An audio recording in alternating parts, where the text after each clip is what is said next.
Good afternoon, everyone. Welcome. My name is Joe Davich. I'm the Executive Director for the Georgia Center for the Book. And on behalf of the Georgia Center for the Book, DeKalb County Public Library, Georgia State University, and the Georgia Humanities Council, welcome to Revival Lost Southern Voices 2021. This year presented virtually due to the pandemic. We're so pleased to have you here today and for joining our festival. Don't forget that we have sessions both tomorrow and Saturday at 1 and 4 p.m. and you can register for those via Eventbrite. We'd also like to remind you that we have asked booksellers to stock some of the books, and we will have those links for you in the chat. We'd also like to remind you that if you would like to ask any of our panelists questions following the presentation, you can either type them into the chat feature or use the Q&A feature, which is either at the top or bottom of your screen, depending on your device. Right now, I would like to welcome Gina Flowers, who will be moderating this session. She's the Associate Chair of English at Georgia State University Perimeter College, Dunwoody. Gina? Thank you, Joe, and welcome everybody. We are so glad that you could join us today for our very first panel session of the Revival Lost Southern Voices 2021. Today we have a fantastic group of speakers for y'all from the Georgia Writers Museum, and they are going to talk about 3 selected lost voices today. I will introduce each of them right now, and then they will each present for about 15 minutes or so, and then at the end we will take your questions. So please be thinking of your questions as they present. Our first presenter today is Chip Bell. Dr. Bell is a renowned keynote speaker and author of several award-winning best-selling books, including Take Their Breath Away, Service Magic, Managing Knock Your Socks Off Service, Magnetic Service, and Kaleidoscope, delivering innovative service that sparkles. His newest book, Inside Your Customer's Imagination, ranked #1 on a Amazon bestseller list last fall. Dr. Bell has appeared live on CNBC, Fox Business, Bloomberg TV, CNN, NPR, and now on Revival Lost Southern Voices. And his work has been featured in Fortune, Wall Street Journal, Forbes, Business Week, Entrepreneur, and Southern Writers Magazine. He serves as curator and a board member for the Georgia Writers Museum. Today, Dr. Bell will be presenting on the works of Methodist minister and university president, Augustus Baldwin Longstreet. Our second presenter today is Janet Williams, a lifelong resident of Georgia. Janet Williams was born in Augusta and now resides in Macon with a 40-year detour via Atlanta. Her marketing career includes stints as a jewelry designer, antiques dealer, and art curator. Most recently, Janet handled the DX session of the Sidney Lanier Cottage House Museum. She belongs to a recently christened International Book Club, thanks to Zoom, but her heart fondly recalls the days before air conditioning, whose advent forever altered Southern life and Southern literature. When hot weather hits town, Janet loves nothing more than going on a picnic. She always takes something to read, perhaps something by Sidney Lanier, her chosen author today. We welcome you too. Our final presenter will be Melissa Swindell. Ms. Swindell is the director of the Georgia Writers Museum, which celebrates our state's rich literary history, promotes its contemporary writers, educates readers and writers of all ages, and connects people to the literary arts of Georgia. She has been in the museum field for 10 years, beginning her career at the Smithsonian Institute's National Museum of American History. There she researched colonial American foodways for the American Enterprise exhibit, specializing in the history of colonial chocolate production and trade. Melissa returned home to Georgia from Washington, D.C. with the passion and experience to bring history to life for people visiting museums in our state. She served as Director of Historic Resources and Educational Programs at Heritage Sandy Springs and as Executive Director at the Wren's Nest. A native Atlantan, Melissa attended Georgia State University, where she received her BA in History. In 2012, she received her Master's in American Studies from the George Washington University And the following year, she completed her master's in museum studies and nonprofit management from Johns Hopkins University. Today, Ms. Swindell will be presenting on Georgia author and journalist Harry Stillwell Edwards. We welcome all of you, and we will begin at this time with our first presenter, Dr. Chip Bell, and he will be talking about Augustus Baldwin Longstreet. Thank you, Gina. His buddies called him AB. He a congressman, a lawyer, a judge, a best-selling author, president of 4 universities, and a slave owner. AB was born in Augusta in 1790, the son of an inventor. He actually invented the steamboat, but as the story goes, he had a hard time raising money to do the patent application with the prototype, and Robert Fulton beat him by 4 days. Augustus attended a high school near Clemson University and lived with John C. Calhoun. Now, you remember from your history lessons that John C. Calhoun was vice president under John Quincy Adams and Andrew Jackson. After high school, he attended Yale University and then went to law school in Lynchville, Connecticut. He came back to his hometown of Augusta and began practicing law. He practiced for a little while and then was selected to be a state legislator. And then from there, a Superior Court judge covering the Okmulgee district. That'd be Monticello, Eatonton, Madison, et cetera, that part of the country. Now, back then, if you were a judge, you were like a circuit riding judge. And so he traveled by horseback and heard a lot of really great stories, which he later wrote about. We're going to be talking about them in a moment. But he heard all these stories as he's traveling from town to town. He married Eliza Parker of Greensboro. They had 8 children, but only 2 daughters survived. All was going pretty well for them until his son died. It was devastating to AB. He went into deep depression and got out of practicing law, became a farmer, and got heavily into religion. But after a while, he kind of got over it and resumed his law practice in Greensboro, Georgia, and wrote a lot of public sketches. He bought the North American Gazette, which he changed to States' Rights Sentinel. Now, you remember John C. Calhoun was a very strong states' rights advocate. That's going to come up a lot in AB's life. He became a Methodist Episcopal minister and served in a church in that area. It was from there that Emory chose him to be the 2nd president of Emory College. He grew Emory from 3 graduates when he took over to the same number of graduates as finished at the University of Georgia.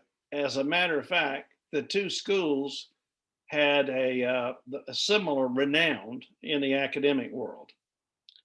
It was much later that another campus in Atlanta was established with a lot of Coca-Cola money, Candler money.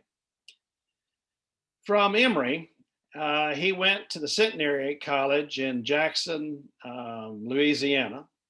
And from there, he became president of the University of South Carolina. The Longstreet Auditorium is named for Longstreet that currently is on the campus. My granddaughter was there a couple of weeks ago looking at University of South Carolina as a potential college and saw that auditorium. He was famous for being a strong disciplinarian, which is what University of South Carolina claimed they needed at that time. In fact, one of the great stories about his disciplinary tendencies was the fact that the student body, many of them, wanted John C. Calhoun to be a holiday. He didn't think that was a good idea, even though he'd lived with Calhoun from South Carolina. And so when they decided to protest, he suspended half the student body. Needless to say, that protest didn't last too long. From there, he went to Ole Miss. So think about his college years as a president, started at Oxford, Georgia, and ended up at Oxford, Mississippi. Now, when he was at Emory, he saved Emory. He traveled all over the country raising money for the college. And even when he left to go to Centenary College, he didn't let them pay him. They owed him a lot of back money, about $150,000, which he walked away from because he knew the college at that time wasn't quite able to pay him. So he gave a lot, probably financially saved that campus, that college at that particular time. Georgia Scenes is the book he's most famous for. It is many who have studied the book claim he was ahead of his time, both as a literary realist and a writer of local color and dialect, one of the early writers that utilized the Southern dialect. His book documented Georgia's rapidly disappearing frontier. He uses narrators Lyman Hall, remember he signed the Declaration of Independence from Georgia, and Abraham Baldwin. He was the one who started the University of Georgia as sort of the teller of the stories.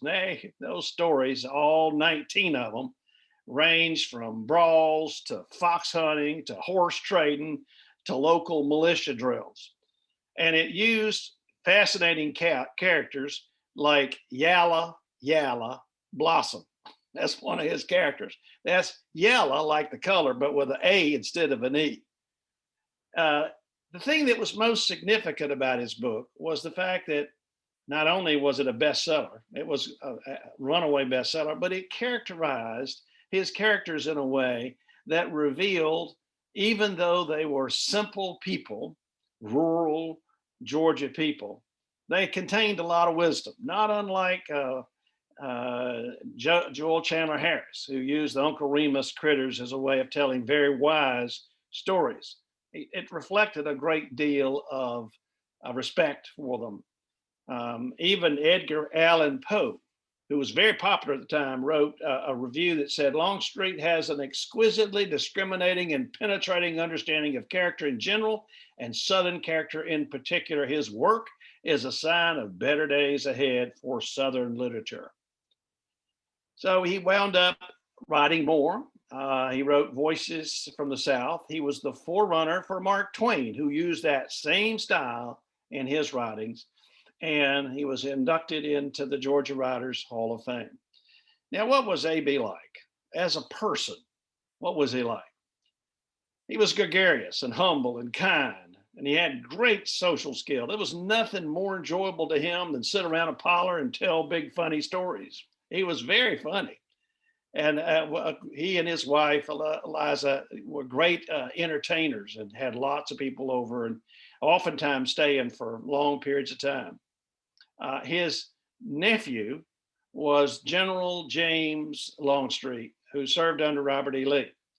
The story goes that after the Civil War, James wanted to write an article. It was a letter, but he wanted to have it published as an article, encouraging the South to get on with Reconstruction, get over the Civil War.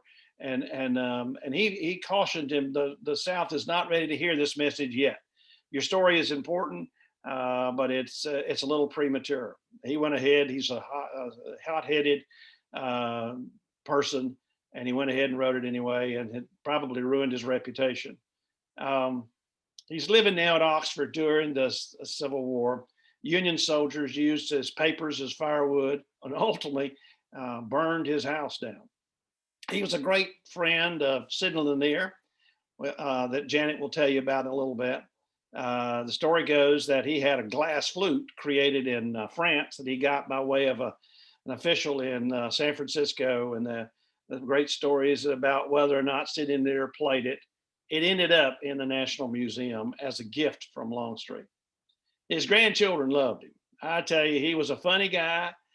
He'd make smoke rings with his pipe. He'd bend over in the fireplace and they'd get a ember that he used to light his pipe. And then when he'd stand up, he'd intentionally bump his head, which would make them all squeal. He'd read them Mother Goose stories. So he loved his grandchildren.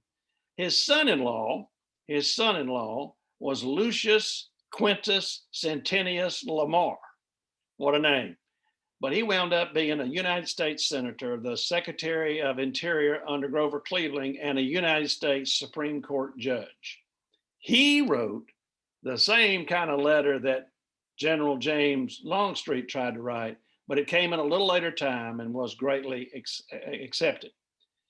Now for the darker side of Longstreet. And remember, he's a strong states' rights advocate. So while he felt like we should have never gotten in the business of slavery, he believed that he was in favor of secession. He also was in favor of that the South needed slavery to survive. Again, came a part of his whole states' rights view. When he married Eliza, it came with 30 slaves, which he had for a while, and then he sold them all because he worried about his reputation as a lawyer. But then later on, he bought another plantation that came with slaves, which he kept until emancipation. He housed his slaves. He taught them all to read and write, despite the fact that in 1829, the governor of Georgia passed a law fining people $500 if they taught a slave to read or write. In today's dollars, that's a $15,000 fine. He wrote pamphlets that advocated humane treatment of slaves. He got into a little trouble, and is well known, with the Methodist Episcopal Church in 1844. The church had passed a provision that said the church is going to view slavery as a civil issue, not a religious issue. And for those states that had freed the slaves, for those states that still had slaves, they were not going to come in between a master and a slave. And that was their ruling. Sort of like give to Caesar what belongs to Caesar and so forth. So he had that particular view. When Bishop James Andrew owned a slave or two, and he actually was his boss when he was at Emory, because the bishop was over that college. The Northern abolitionists viewed it wrong for a bishop to have slaves, despite the fact they had just passed a regulation that says the church would not come between a master and a slave. So he saw that as a contradictory, the disciplinarian that he was. And so he sided with Bishop James Andrew. The issue split the Methodist Church. And so it became, the Methodist Episcopal became a part, broke off and became the Southern Methodist Church. But again, it was a part of his heritage. A Renaissance man in many ways, congressman, lawyer, judge, best-selling author, and president of 4 universities, and quite an academic, a great professor who taught many, many classes while he was president. He died in 1870 at the age of 80. Janet?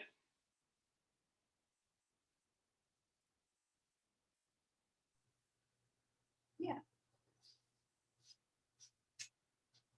I think Gina's going to switch over.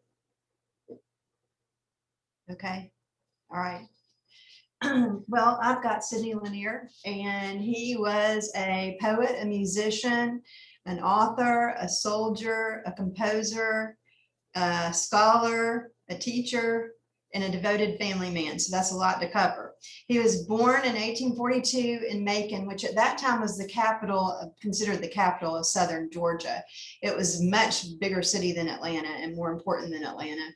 And he was a middle-class child. His father was a lawyer downtown Macon. His mother was a staunch Presbyterian. And that's the way he was raised.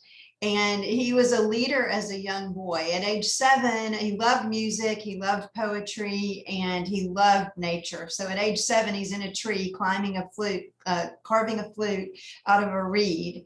and takes that home, and his father helps him make it into something that makes sounds. And he carried a flute with him for the rest of his life. Santa Claus brought him a flute soon after that, which cost $1.50. And they say he played like a virtuoso on it all the time, became a master of that and many other instruments. He organized a little orchestra of boys, classmates and friends, and probably some girls too. And then he also organized a group of 50 boys who were the Macon Archers and led them in parades. So he was very well respected among his peers. They recognized him as different. He was writing poetry at age 9, which was annoying his seatmate in school to no end, but everyone else loved it, and they loved to hear him play the flute. So at that point, let's see, I'm losing my train of thought here. So the flute, oh yeah, schooling. Oh, in the meantime, he was reading in his father's library constantly. Froissart, all sorts of English literature, King Arthur, Chaucer. He was educating himself basically because he had very little schooling. He was in a little one-room schoolhouse for just a few years. They called it the Academy. There was no public school in Bibb County. And he was there from 7 to 9 and then 11 to 14. And then his life took a huge turn. He was sent to college and in a little nowheresville. Macon was a big metropolis, relatively speaking, and there were a lot of culture here too. He was sent to Midway, which is right outside of Milledgeville, and it's where Oglethorpe University was. I guess it was a college at the time. And it was a small Southern seminary, and it was Presbyterian. So the curriculum really was not a great match for his mind, neither was the environment, but he made the most of it. He played the flute all through college, and his flute at that time cost $50, and mesmerized everyone as usual, serenaded people at night. He was a big cut up, but he was very zealous about his studies. He ended up finishing #1 in his class, and then he exhibited leadership again. He was invited to a secret literary society called the Thalian, and I think he walked in the door and they immediately elected him president to his surprise. He was an SAE, and there were only 3 of them that came back from the war alive: Sidney, his brother Clifford, and then their roommate. So Oglethorpe was basically destroyed by the war. It did not reopen except for way later in Atlanta.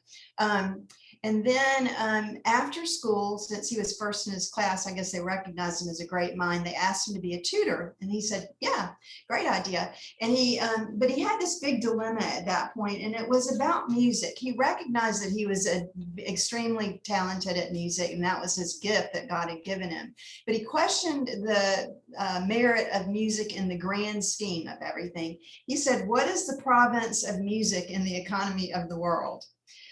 Well, here's what he decided to do. He came up with a great plan, which we all do when we're young. And it was, I'll tutor for 2 years at Oglethorpe. I'll go to Heidelberg, Germany for 2 years. I'll study there, and I'll get all of the credentials I need and all of the education I need, knowledge I need to be a professor in the US. And when at a US college, and when I do that, I'll have time to pursue my music and my poetry. So this was his plan. But then in January of 1861, Georgia seceded from the Union. And by the way, Lanier and his father were both not in favor of secession. However, Sidney came back, joined up with the Macon Volunteers, and boom, was off to war.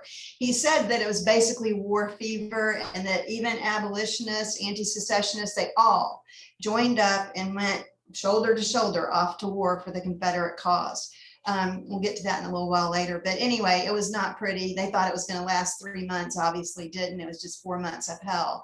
And during that period, he carried his flute with him the entire war in his haversack, along with a manuscript he was writing of his first and only novel, which the title was Tiger Lilies. And he likened war to a tiger lily whose roots are in hell.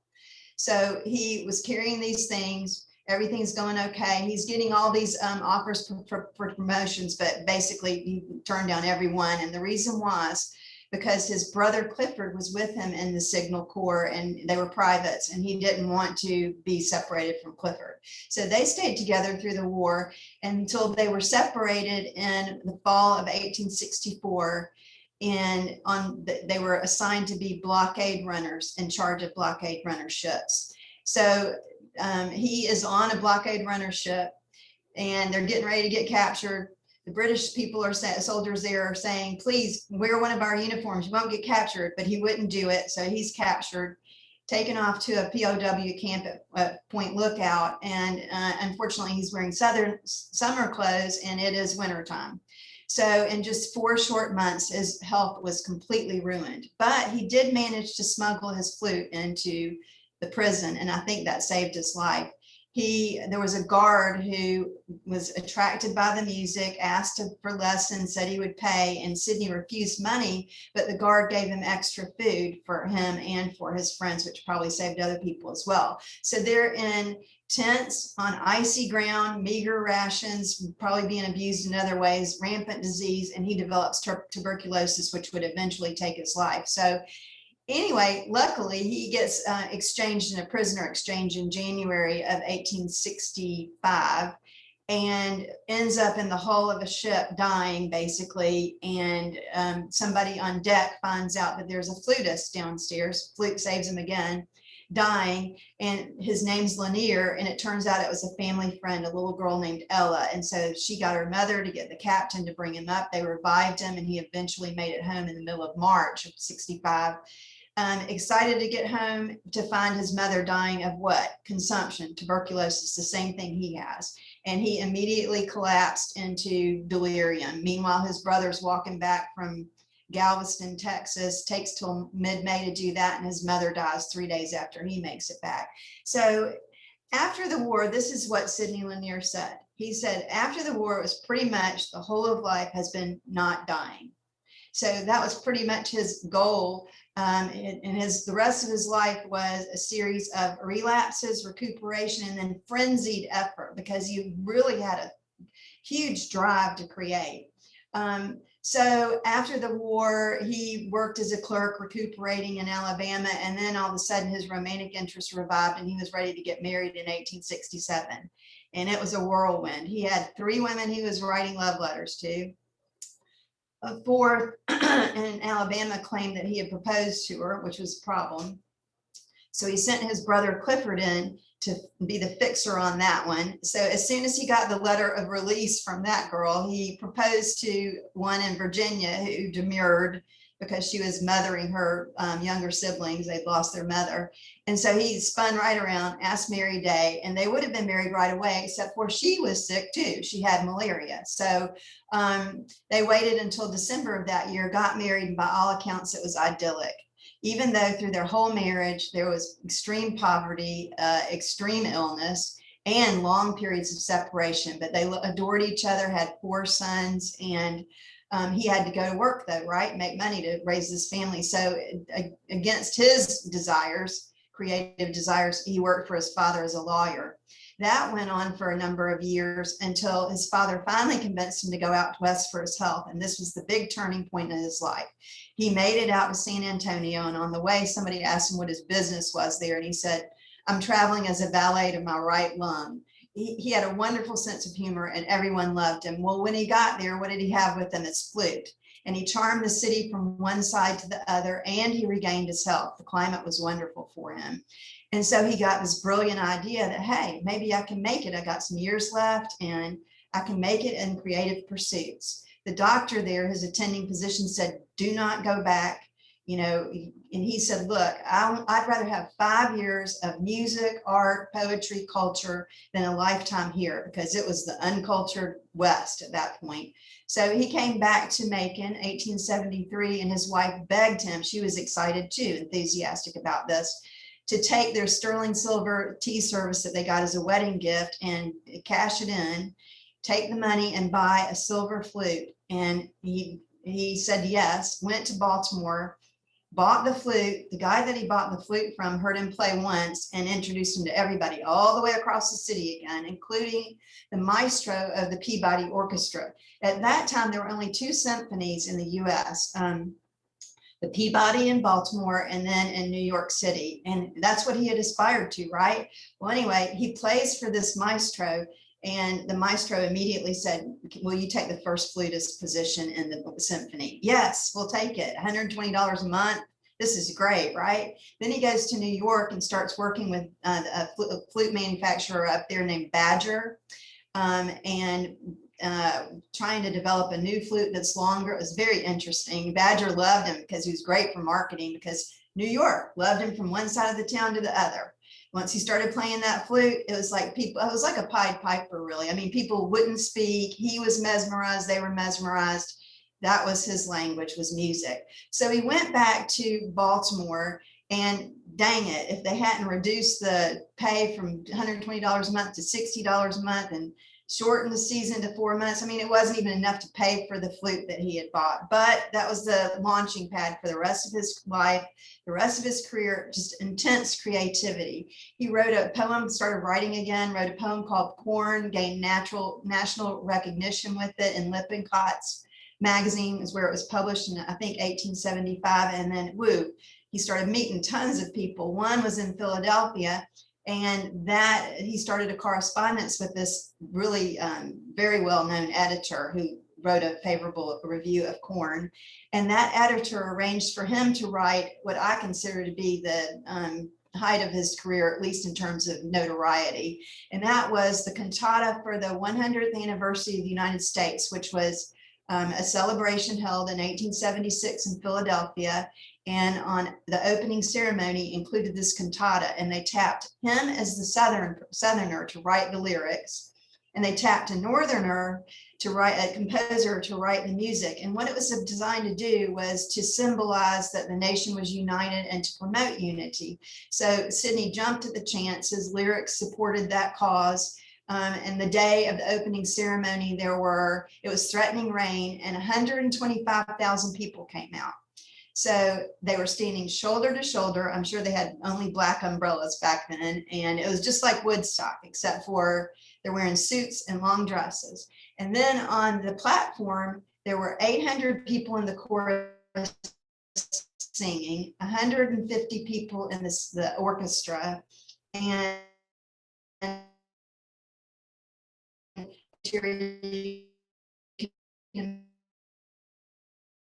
on the stage, President and Mrs. Granger, and the cantata was the hit of the whole thing. So he was made at that point, right? Except for not financially.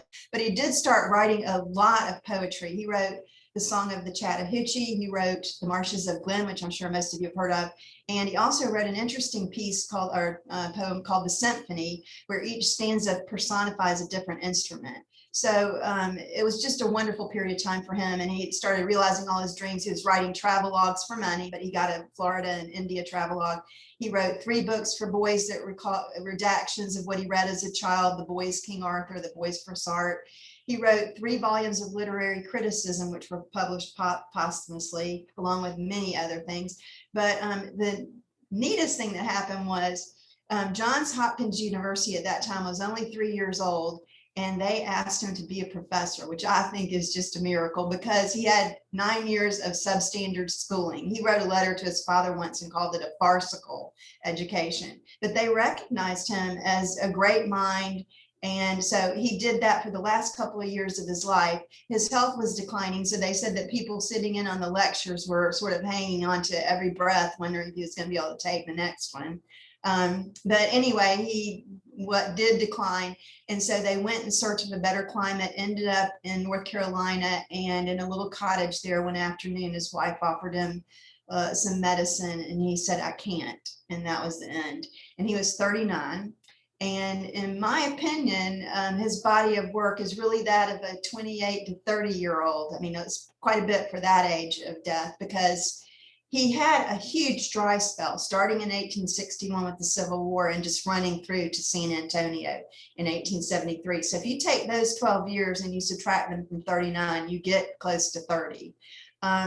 But his legacy is there's schools, there's places, there's awards that bear his name. There's Lake Lanier, the Lanier Bridge, it's the longest one in Georgia, in Glenn County. And then a huge accolade was in 1945, he was inducted to the Hall of Fame for Great Americans, which at the time was the pinnacle of success. And in 2000, the Georgia Writers Hall of Fame began, and he was in the first class to be inducted. And now there's an exhibit for him at the Georgia Writers Museum. When we deaccessioned his house museum, it's been sold as a private residence, so you can't go there anymore. They got the flute, a lot of books, a lot of personal effects, and they built this wonderful narrative around it. Right now it's by appointment only, and the reason why we're talking about him today too is his wife, Mary Day. She adored him, and after his death, she did everything she could. She had a family to support too, 4 young boys, to preserve his and promote his legacy, and did a wonderful job. And Chip likened it to Constance, Mozart's wife, who basically resurrected him from obscurity. And I wanted to say a couple of things if I have time. There was about and Edwin Mims in 1905 wrote a biography. There's lots of biographies about Sidney, and said that after the Civil War, Lanier rejoiced in the overthrow of slavery. And this universal tragedy of the war's casualties, he attributes in part to the conceit of the Southern people. And he said that we just didn't reason the war out, but absorbed it from the press of surrounding similar convictions. And then he wrote a poem named Nirvana, which I think basically Nirvana being the state where suffering has been extinguished, which I think that it summarizes his Confederate, his sympathy, which he didn't have any, and his attitude towards Blacks.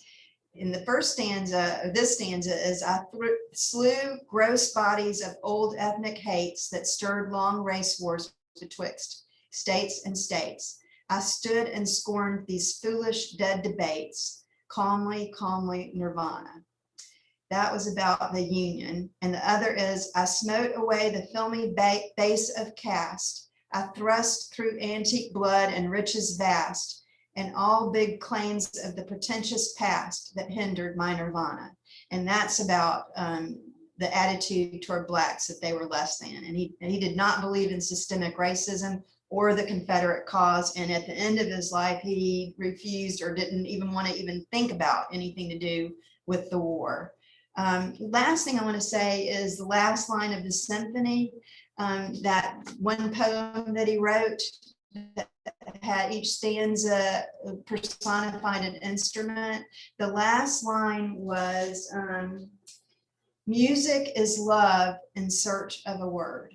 And if you look up that quote, and you Google it, you're going to find Colette's name all over it.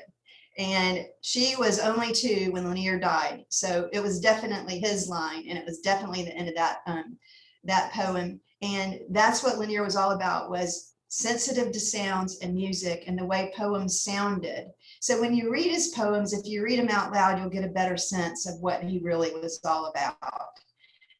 And it was beautiful. He strove to be an original, like Wagner was an original with his music that he created out of Germany. That's what he was trying to be. And we would never have heard of him, but he would have probably been a rich man if he had succumbed to the temptation to produce boilerplate poetry that the masses wanted at the time. And that's not what he did, though. So I encourage you to go to poetry.com, search for his name, and you'll find 100 poems there. Thank you. Hi, all. I hope everyone can hear me. For some reason, my video went out while the others were speaking, but I'm Melissa Swindell, the director of the Georgia Writers Museum, and I'm going to be discussing Harry Stillwell Edwards with you this afternoon. We've now heard about Longstreet, the Southern minister and college president who advocated for the split of the Methodist Church along the lines of slavery, and about Lanier, who was, as I call him, a hopeless romantic, and whose head was in the clouds and whose feet rarely touched grounded reality. The third voice, which I will speak about, is that of Harry Stillwell Edwards. Edwards was born in 1855, and he enters a world where slavery was discussed on a national scale. Just 5 years prior to his birth, the United States federal government confirmed protections to slave owners by passing the Fugitive Slave Act, which required escaped slaves residing in free states to be returned to the South. Despite its passage, abolitionists were hard at work, and 2 years later, Uncle Tom's Cabin was published, and author Harriet Beecher Stowe would become known as the little woman who wrote the great book that started this great war. Edwards, born in Macon, Georgia, was 6 years old before this great war. and he was born to Northern parents, James Carson Edwards from Philadelphia and Elizabeth Griffin Hunt of Gorham, Maine, just outside of Portland. James and Elizabeth were cousins whose family tree descends from prominent families in England and Wales and who arrived in the colonies around 1650, near present-day New Jersey and Long Island, New York. Among Edwards' notable ancestors are Jonathan Edwards, the Yale minister who was a leader in New England's First Great Awakening, and whose sermons and works influenced subsequent generations of reformers, including abolitionists in the 18th and 19th centuries. John Edwards' grandson and ancestor to Harry Stillwell Edwards was Vice President Aaron Burr, or more popularly remembered as dueling rival of Broadway musicals Hamilton. In 1785, Burr worked as a law partner alongside Hamilton. Burr then introduced an amendment to a New York state bill that rather than seek gradual abolition as originally called for in the bill, he called for immediate emancipation of all people held in slavery. Despite this lineage of vocal abolitionist Northerners, Edwards' parents and his Georgia aunts and uncles in nearby Milledgeville, Augusta, and Savannah were presumably well-established Southerners. His father, like his uncles, owned significant tracts of land, around 50,000 acres at the time of Harry's birth. Further entrenching him into Southern slave culture was the fact that Mr. and Mrs. Jefferson Davis, future President and First Lady of the Confederacy, became Harry's godparents. The issue of slavery continued to play out on the national stage, and when Harry was 2 years old, the U.S. Supreme Court ruled on the Dred Scott decision, that a slave residing in a free state never ceased to be a slave, and therefore is denied citizenship and the right to sue in courts. Just 10 days before Harry's 6th birthday, the shots rang out at Fort Sumter, signaling the onset of the Civil War. In 1861, it was a difficult year for the Edwards family. Soon after the start of the war, Harry's father passed away, leaving his wife and 10 children. And Harry's oldest brother, Richard Summers, then only 16, left for war with the Macon artillery. 3 years later, at only 19 years old, Richard died in Petersburg, Virginia. The war years and the aftermath were difficult for young Harry, who around 8 or 9 years old was forced to work to contribute to the well-being and survival of his family. Harry sold newspapers for the Macon Telegraph, and at times he accumulated as much as $80 in Confederate money, some of which he used to purchase shoes and buy gunpowder. He began work early enough in the morning to be at the Pole Hill School in Macon by 8 a.m., where he later wrote that the beatings inflicted on children by the teacher and other assistants horrified and terrified him beyond words to express. He learned nothing of morality, gentleness, justice, or love at school. Scholars of Edwards and his work believe that these early educational experiences were a contributing factor to his lifelong support for higher education. Harry attended school until he was 15 years old, when family finances were such that he was forced to end his education early and to take on a full-time job. In 1870, Edwards' cousin, the Honorable John Jacob Martin of South Carolina, was the 6th auditor of the United States Treasury and a personal friend of President Ulysses S. Grant. Grant was responsible for appointing Edwards as a clerk to the Office of the Treasury. During his years in Washington, D.C., Edwards continued his education in a piecemeal fashion, studying Spenserian script at night, bookkeeping at the Treasury by day, and frequent visits to the Library of the Treasury, the Library of Congress, and the library at the YMCA. Edwards later recalled his work was not demanding during those years, and he often only worked 6 hours each day and read about 10. After 3 years, Grant appointed Edwards to school at Annapolis, but exigencies prohibited him from attending and he returned to Macon. In Macon, he accepted a bookkeeping position and eventually enrolled at Mercer University to study law. He graduated in 1876 and became a member of the Macon Bar. Within 3 years, he opened and closed his own law practice. But scholars of his writing believe that this time was not wasted, for his knowledge of law is later reflected in many of his short stories, and his plots reveal a keen, penetrating, professionally trained mind. In 1879, Edwards became editor of the Macon Telegraph, and his first short stories were printed that year. The first sketch, titled "The Dooley County Safe," was based on an actual event. And now I'm quoting from a description of the story. It seems that the ordinary of Dooley County became concerned about the safety of his county's records after he heard of a fire that had destroyed those of a neighboring county. Therefore, he ordered a safe. It was shipped to Montezuma, about 20 miles from its destination of Vienna, the county seat of Dooley. But trouble developed when an attempt was made to transport it to Vienna. About halfway, it slipped from the conveyance designed to carry its 9,000 pounds, and no human power could budge it from its resting place. A meeting was called and a committee was formed that issued a circular offering $100 for a satisfactory solution. Various persons wrote to the committee offering their ideas, the most practical being that the county seat of Vienna be moved to the safe. However, this posed a problem because the safe stalled outside county line, and because it was not possible to have 2 seats in one county. Now, quoting scholar Doris Lanier of Georgia Southern University, she writes in her 1970 dissertation, A Study of the Life and Works of Harry Stillwell Edwards, that this sketch is an interesting and humorous comment on the problems of small town government, and the sober-faced and serious narrator adds to the humor of the situation. Though the sketch is brief, Edward makes some attempt at characterization. The names of persons are M. Levelhead, H. Roundtree, and E. Brilliant.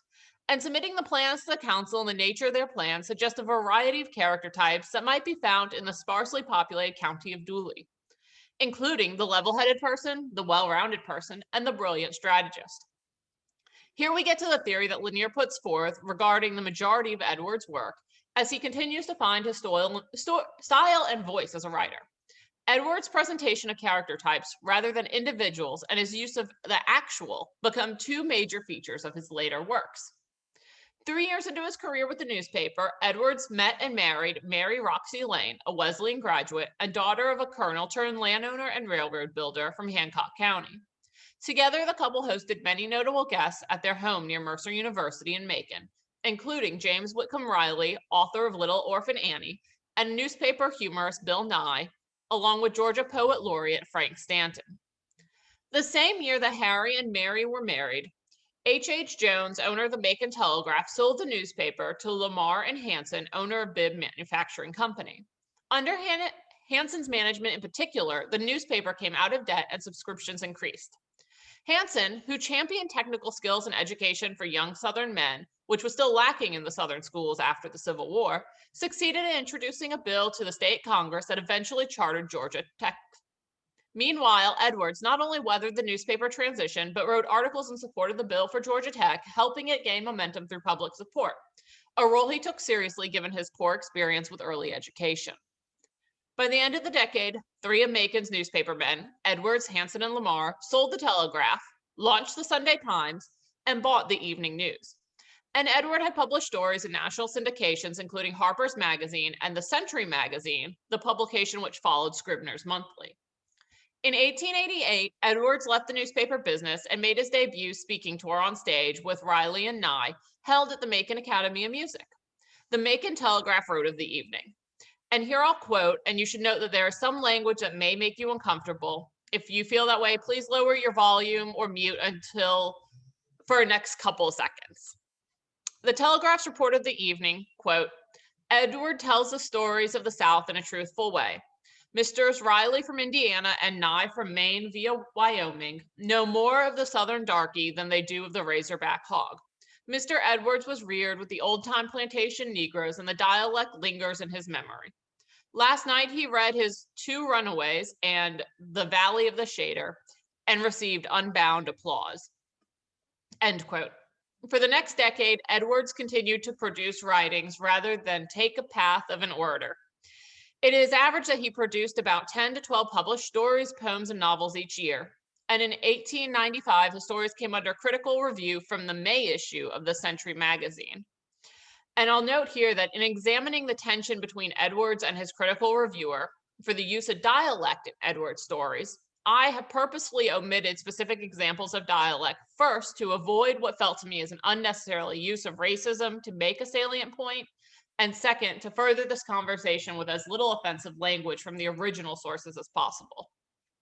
In the open letters section of the Century Magazine, Mr. Val Starnes writes, quote, the postbellum prose literature of the South consists largely of dialect stories of the Negro and rural life, with a steadily increasing legion of Southern short story writers, and so popular has the Negro become, the Negro of the minstrel stage, however, not the genuine, that he furnishes the material for a large percentage of the comic drawings and the humorous publications of the whole country.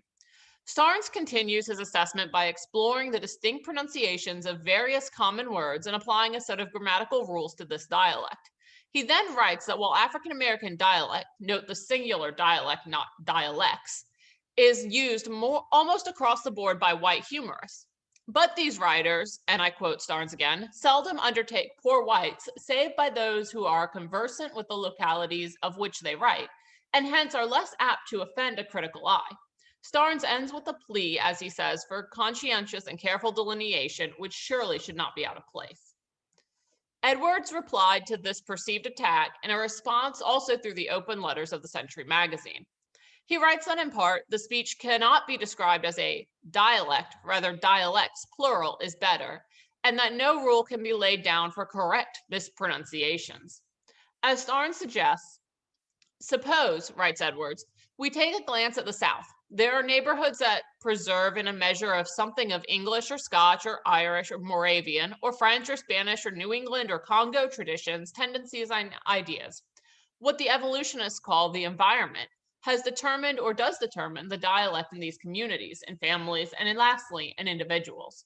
Who can hope to bring this conglomeration of effects springing from so many causes under fixed rules? The safest way to write dialect, Edwards writes, is to write some particular person's dialect after indicating the environment. If this is impossible, Edwards tells the reader, don't write the dialect, for it will illustrate nothing. In the stories I've written, every person who speaks after the fashion of some real person selected for that purpose. With Edwards' writings, similar to Twain's or Joel Chandler Harris's, I am personally imagine writers who lived amongst, while albeit not formally studying, varying dialects. Almost in a sense of the character Dr. Higgins in My Fair Lady, the musical, but without the formal linguistic training that supports Higgins' character, just as it makes one deplore it. In Edwards' case, these open letters do not seem to have a resolution, but it does not hinder him from continuing his use of dialect when writing from the point of view of either whites or blacks in antebellum or postbellum periods. In fact, he went on in 1896, the following year, to win first prize in a worldwide mystery writing contest of 817 participants, hosted jointly by the Chicago Times and Chicago Record. Edwards' stories, Sons and Fathers, was subsequently published in the New York Tribune, the Boston Globe, the Rochester Express, the Baltimore Sun, New Orleans Picayune, San Francisco Call, and our local Atlanta Journal. An estimated 3 million people read his story, which was printed in book form by Rand McNally of New York later that year. One of the accolades that Edwards' writing does receive is the ability to capture the whole atmosphere of a scene. For example, quote, "They stood for grace, and then Mary took her place behind the coffee pot and served the delicious beverage in a thin cup of china. The meal consisted of broiled chicken, hot, light biscuits, bread of cornmeal, and eggs that Morgan thought delicious, corn cakes, bacon, and fine butter." But in the 21st century, this next phrase is where the reader identifies the problematic nature of vivid imagery from authors of the postbellum South. Again, there's some language here that may make you uncomfortable. Please lower your volume or mute for the next couple of seconds.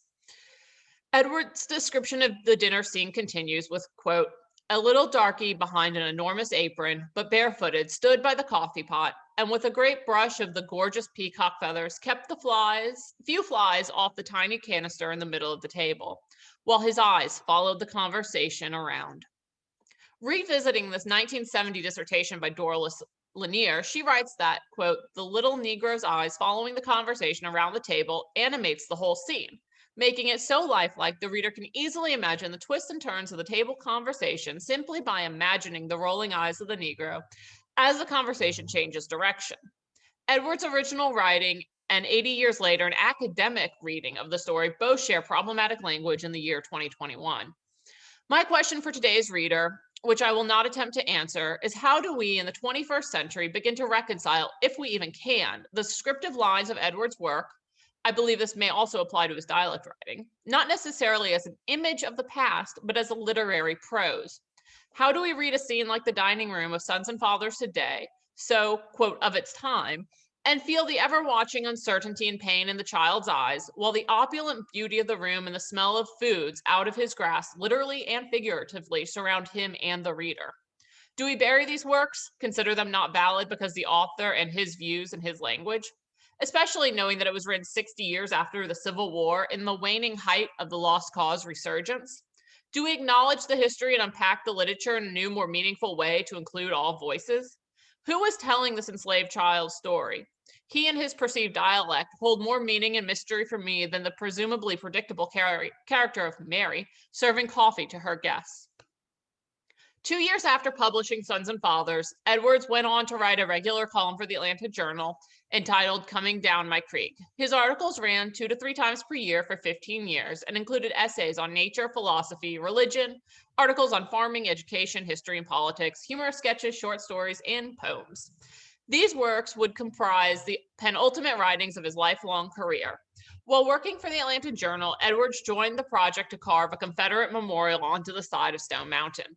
Having lost his father and oldest brother in the war, it is no wonder he latched onto the cause championed by the United Daughters of the Confederacy. Helping to fundraise for the project, Edwards was largely responsible for securing the approval of Congress and the Treasury to mint a commemorative $50, which would bear the profiles of Robert E. Lee and Stonewall Jackson, to be sold for $1 each. 5 million were minted and provided the funds for the project. Edwards' final publication, The 10th Generation, a story about a successful banker who was concerned about the inheritance he would someday leave his 6-year-old son. He sought the advice of a lawyer in order to develop a plan that would assure him that the child's descendants 10 generations away would benefit from the inheritance. Edwards further pointed out that a man is the sum total of all his ancestors, an ironic sentiment for a man whose ancestors included those with abolitionist sentiments. But again, I want to leave you to draw your own conclusions about Edwards. Edwards lived another 10 years, passing away from pneumonia in October 1938.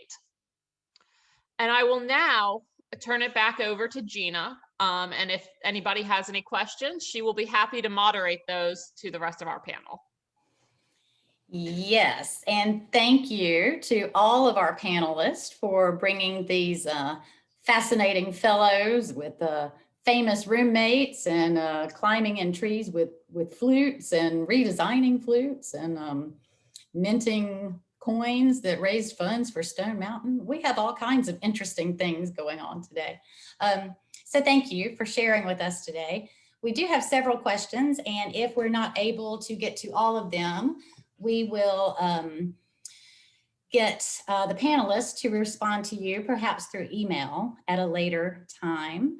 Our first question is for Janet Williams, and the question is, did I understand you to say that the Sidney Lanier House in Macon was sold and is now a private residence? If so, when did that happen?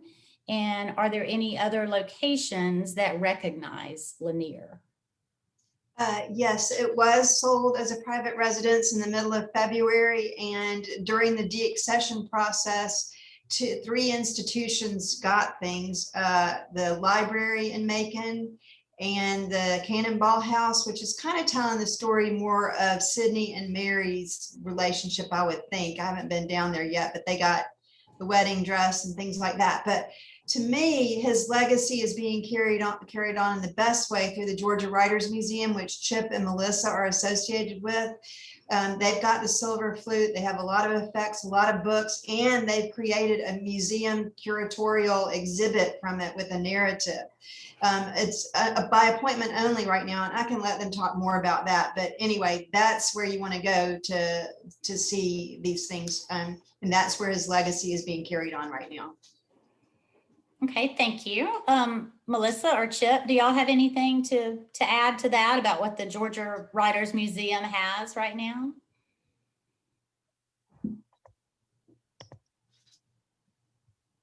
You're muted, Chip. Great. It's really cool. We're really proud of it.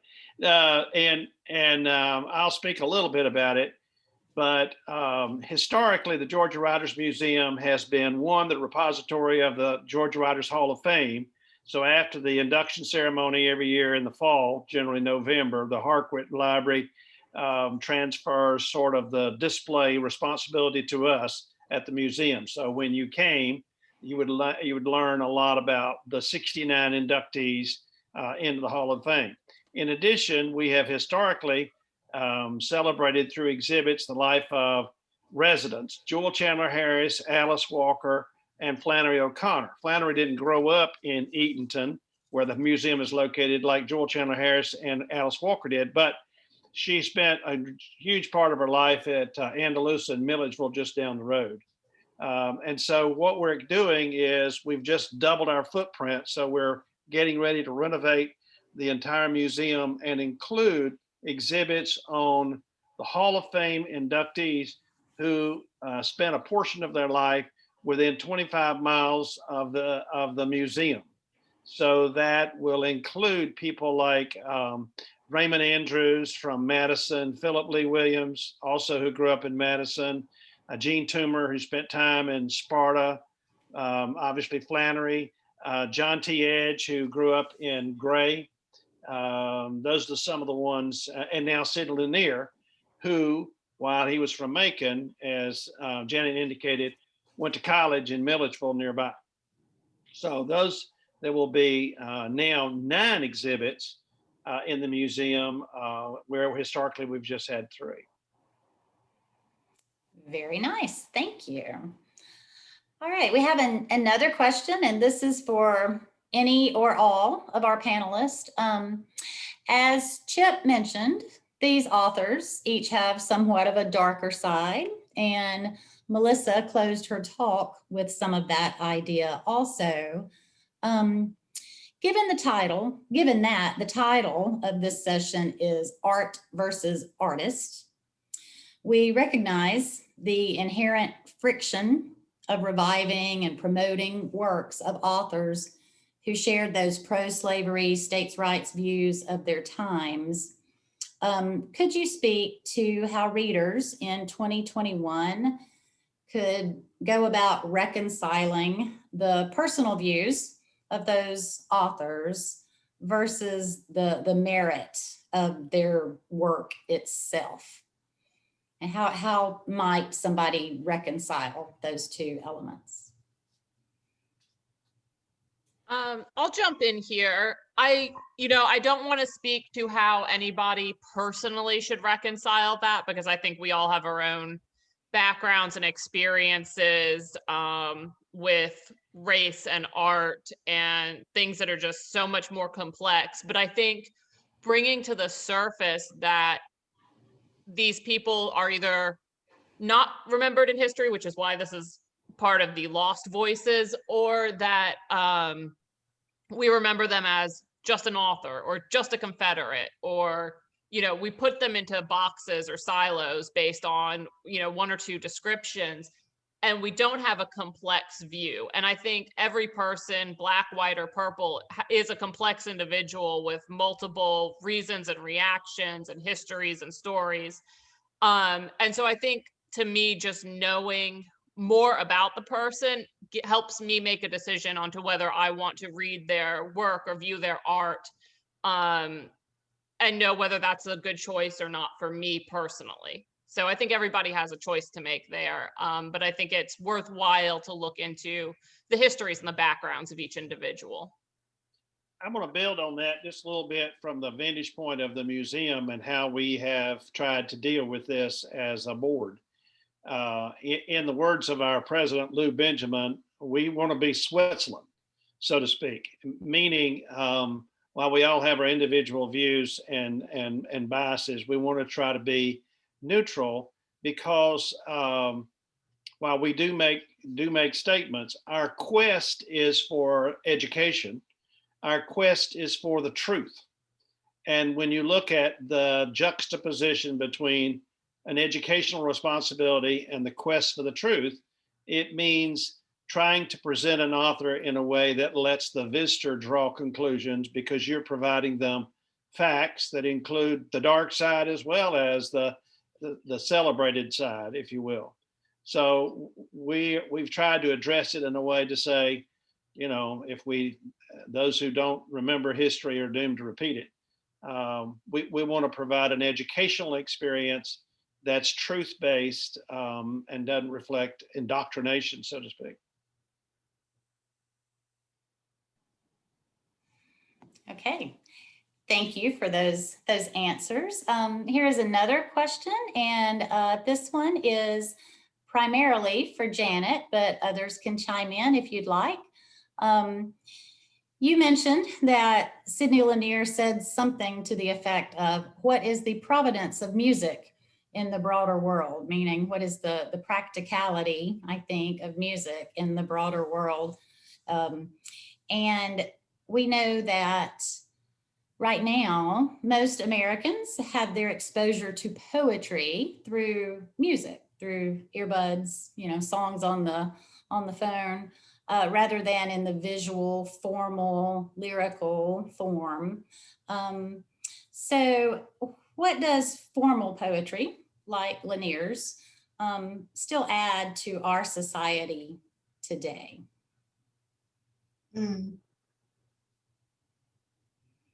Well, I think Lanier was all about adding beauty and I wish I could read the first 4 lines I can try to remember them, of the Song of the Chattahoochee, but if you read it, it's one thing. If you say it, it's another. It's beautiful. He loved beauty in every aspect. Out of the hills of Habersham, down through the valleys of Hall, something leap, and there's probably somebody in the audience who can say it better than me. Amid this and down the fall, and it's talking about the Chattahoochee River coming down through Habersham County, down through Hall to the valleys, and then leaping over rocks, splitting and I mean, it's beautiful. And I think that he has been dismissed because he used a lot of archaic language, and they called that an affectation, or some people look at it, especially today, but it's been explained as he was so steeped in English literature as a child, and so, romantic. He had a romantic disposition, an artistic disposition, that he never let go of it, because that's what he liked. And he also wanted a resurrection. This is getting off topic, but a resurrection of chivalry, which is basically the religious, social, and moral code from long ago. Not slavery and that kind of thing, but more of a way of living. So I think that his poetry, a lot of it is very beautiful. For example, the last line of the symphony, music is love in search of a word. If you Google that, you're going to see Colette's name everywhere. She didn't write it, maybe she thought of it, but I think that would be pretty weird. She was 2 when he died. And so that's a wonderful line. And there's a lot of wonderful lines in his poetry. You can take what you like and leave the rest. Some of it might be a little bit flowery for our taste nowadays, but he did not succumb to total flowery. He had messages in his poems that, if you read interpretations like corn, someone's mentioned that in one of the questions and answers. It was about corn, and it was beautiful, about the terrain and everything, but it also had messages about trade and the way agriculture should. Okay, somebody's put up there, out of the hills of Habersham, down the valleys of Hall, I hurry amain to reach the plain, run the something and skip the fall. I didn't see the last part of it. That's a beautiful first stanza to me. And then the marshes, he's put much more in here. Y'all can read it in the chat. But if you read that, it's one thing.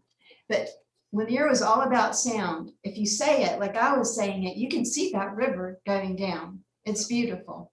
And I think that's true of a lot of his poetry. Yes. All right, thank you. And I will agree with you about the beauty of his poems. Many of us spend some time over at the Marshes of Glen at Jekyll Island, and going across the Sidney Lanier beautiful bridge down there, which crosses those Marshes of Glen.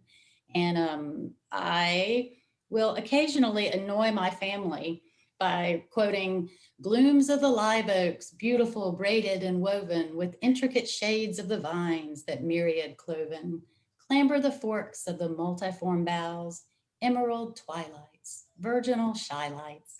And that's a good example of the lyricism, like you were talking about, of his poetry. So thank you. All right. I am looking for another group of questions, and I think we've covered most of them already in our talk. Chip, I'm wondering if there's anything else in particular that you would like to share with us about Longstreet that maybe you thought of while we were talking today that you didn't get a chance to share with us? He seems like a fascinating character. He is a fascinating character, and I must admit that when I think we are all guilty. I will be personal. I'm guilty sometimes of drawing early conclusions about people. When I first started reading Georgia Scenes, his most renowned book, it mentioned in the foreword that he had an opportunity to represent the United States at an international conference. And when he learned that the representative from Canada was African American, he elected not to go. And I read that and I go, oh man, I don't know what I can deal with this at all. This goes way over my view. It wasn't just the factor of the times and states' rights and all that. This guy was racist. I mean, but I kept studying him and learning there was a deeper, greater context around that decision than appeared in the preface of the foreword of the book. And to me, it's a lesson for all of us, when we decide to, in an emotional moment, let's pull down that statue, or let's rename that school, or all those decisions that are made sometimes out of an emotional reaction to current times. I think it behooves all of us to say, well, let me learn a little bit more about this individual, and maybe I will come to a different conclusion about their motives and their true values and what they believe. Melissa always tries to say, let's look at the whole person. There are some evil, there are negative or unfortunate pieces about them, but taken as a whole, is this someone that has merit in terms of the contribution to society? So, to me, it's a lesson for me, for sure. Thank you. And we are very glad that you all were able to be with us today from the Georgia Writers Museum. And thank you for presenting on these three authors. And I am going to turn it back over to Joe Davich from Georgia Center for the Book, who will close our session for us. Thank you. Thank you so very much, Gina. And once again, I would like to thank Chip, Melissa, and Janet for participating today. I'd also like to remind you that we do have other sessions coming up. And if you would like to get tickets for those, you can go to our Eventbrite page for the Georgia Center for the Book and register for those. As a reminder, we do have a session tomorrow at 1 p.m. I will be doing the moderating for that one, and it's entitled Condensed Careers, Poetry, Scandal, and the Southern Gothic. And we will be talking about poet Ernest Hartsock and fiction writers Brad Weiss and William Gay. We also have a session at 4 p.m. That will be moderated by Carrie Miller that's entitled Unruly Women in Southern History, where we will talk about Helen Matthews Lewis, Catherine Tucker Wyndham, and Ella Gertrude Clanton Thomas. I'd also like to remind you all that we are going to do a raffle for this particular session. So everyone who attended, your name will be put in a hat and we'll be getting in contact with you via email. We're raffling off 2 copies of Hymns of the Marshes for today's session. Once again, when you register for each session, your name will go into a hat. And we also have a big drawing at the very end for a gift certificate to Revival, the restaurant here in downtown Decatur. Once again, thank you to all who've joined us this afternoon and all of our panelists. We look forward to seeing you tomorrow and for the rest of the weekend for Revival Lost 7 Voices 2021.